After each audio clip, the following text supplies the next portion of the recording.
નમસ્કાર, આપ જોઈ રહ્યા છો નેશન પ્લસ ન્યૂઝ. હું છું આપની સાથે હેતલ ભગત. ડબલ સ્ટેટ હાઈવે પર અજાણ્યા વાહનની ટક્કરથી એક મહિલાનું મોત નીપજ્યું છે.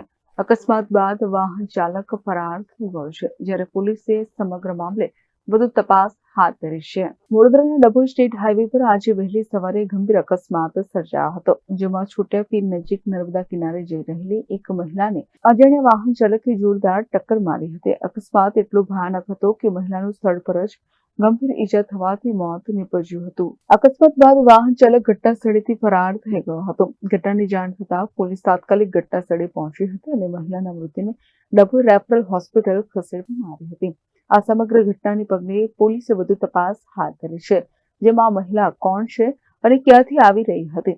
તો વધુમાં પોલીસે સીસીટીવી ફૂટેજ અને અન્ય આધારોના આધારે અજાણ્યા વાહન ચાલકની શોધખોળ શરૂ કરી છે. મીત માછી, નેશન પ્લસ ન્યૂઝ, ડભોઈ.